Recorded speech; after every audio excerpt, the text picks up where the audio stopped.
Here. Leo, I want to pick up with you where Emily has just left off. So let's talk about Derek Chauvin's defense here for a moment. They're making the case, they said evidence in this trial will show that his autopsy revealed no asphyxiation, no restriction of airflow, and that a toxicology report will show that he had substances in his system, including fentanyl. So it looks like that's shaping up to be the core of their legal strategy here. What do you think? I think it's a powerful defense. And let me tell you right now, I've handled cases like this, so this is right in my wheelhouse. The defense did a great job of telling the jurors that there's a totality of evidence, other film.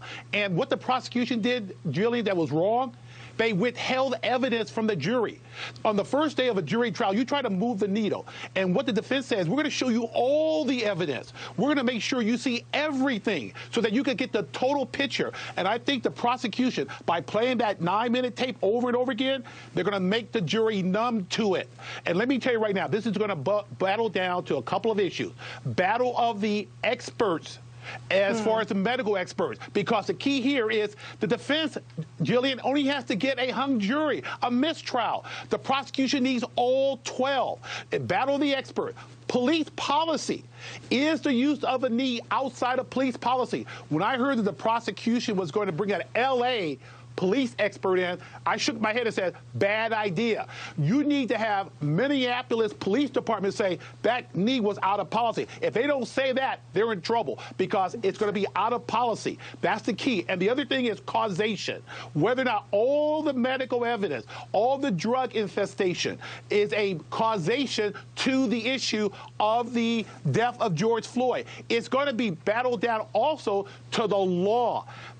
I heard no evidence of any type of intent on the part of the officer to kill George Floyd. You can have reckless disregard. I think the prosecution overcharged. It's going to be a very tough case for the prosecution on those higher charges. But overall, I thought the defense did a great job of showing the jury all the evidence. The prosecution, in my opinion, don't play that tape over and over again because you will numb the jury.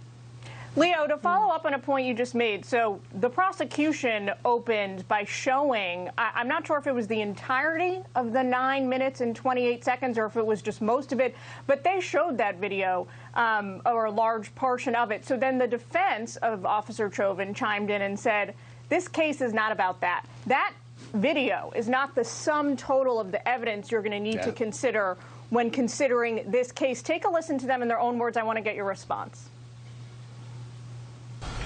The evidence that you will see in this case during this trial, I agree with counsel for the state, it is nothing more than that.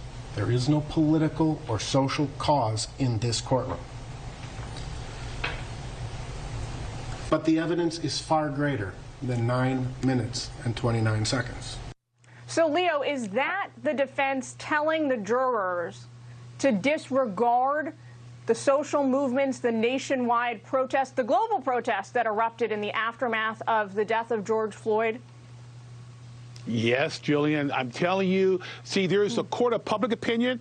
In the court of public opinion, this officer has already been convicted.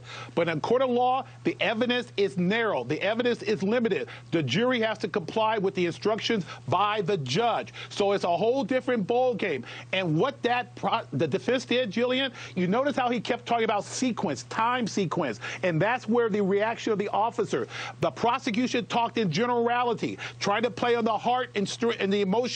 And one other thing, the impact of what the witnesses, the civilians saw, that's not the case here. It's the perspective of the police officers. And I'll tell you right now, I've done maybe 100 type of police misconduct cases. And I'm telling you, the defense is trying to make sure the jury slow down the evidence and look at it in sequence and what the perspective of the police officers. I want to go ahead and bring in anchor of the story here on Fox News Channel, Martha.